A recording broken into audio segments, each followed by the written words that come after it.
Assalamualaikum warahmatullahi wabarakatuh. Berjumpa lagi dengan saya, Andi Ainun Najib.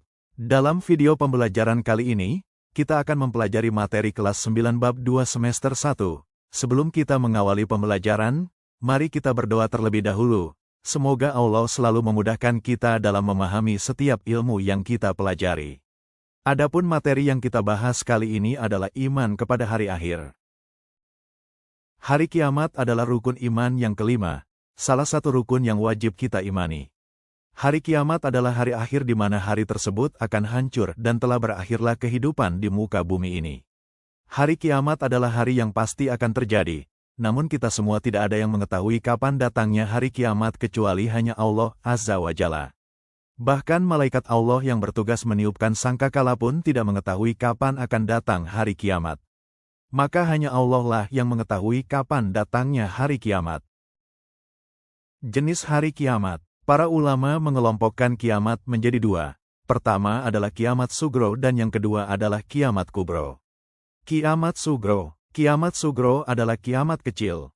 Pada kiamat sugro hanya bagian-bagian tertentu yang mengalami kehancuran. Kiamat sugro, kiamat kecil, merupakan peristiwa berakhirnya kehidupan sebagian makhluk di dunia ini.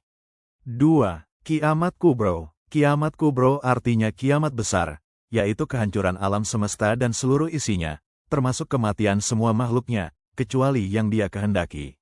Alam kehidupan manusia pun akan berganti dengan alam baru, yakni alam akhirat.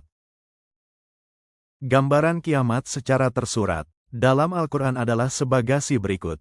Pertama, malaikat Israfil meniup sangkakala untuk kali yang pertama, semua makhluk akan mati. Dijelaskan dalam surah Az-Zumar ayat 68.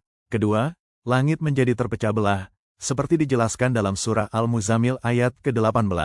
Yang ketiga adalah manusia seperti anai-anai yang berterbangan dan gunung-gunung dihambur-hamburkan. Dijelaskan dalam surah Al-Qoriyah ayat ke-4 dan 5. Dan yang keempat adalah terjadi goncangan yang dahsyat dan bumi mengeluarkan beban yang berat.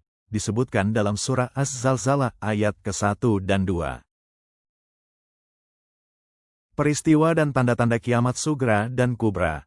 Kiamat sugro. 1. Peristiwa kematian. 2. Bencana alam. 3.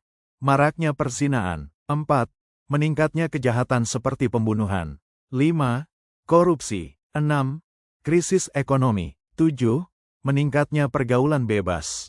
Kiamat kubra.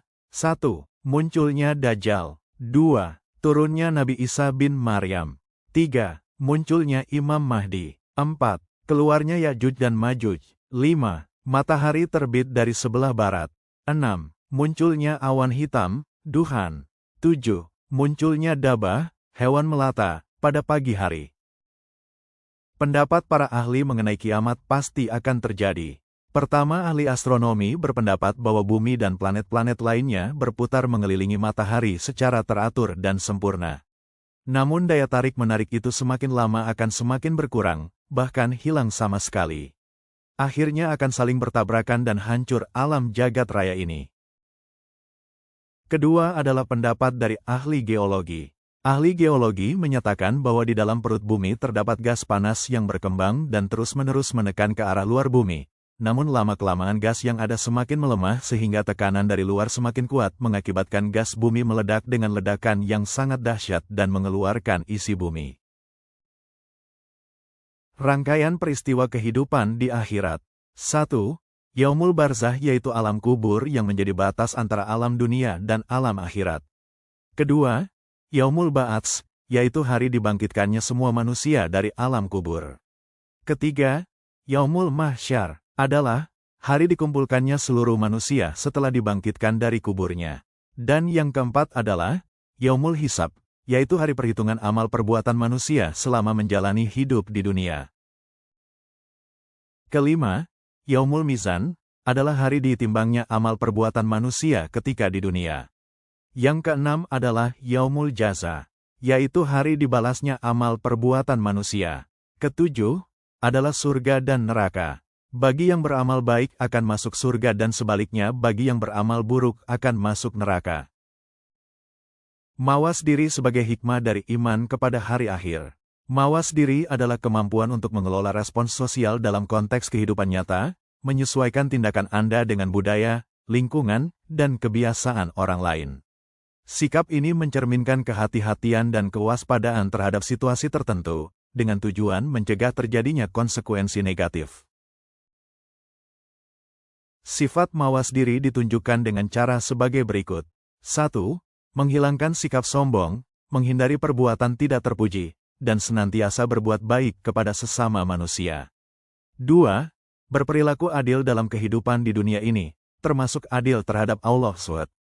Dengan mengutamakan ibadah dibandingkan hal-hal lainnya yang bersifat duniawi. 3. Hindari perbuatan yang tidak diridhoi Allah SWT, dan senantiasa berdoa kepada Allah SWT, agar senantiasa diberi kebaikan di dunia dan akhirat. 4. Berperilaku jujur dengan menyesuaikan antara perkataan dan perbuatannya atau tidak bersifat munafik. Sekian video pembelajaran kali ini, semoga bermanfaat untuk kita semua. Terima kasih, sampai jumpa pada video pembelajaran selanjutnya. Wassalamualaikum.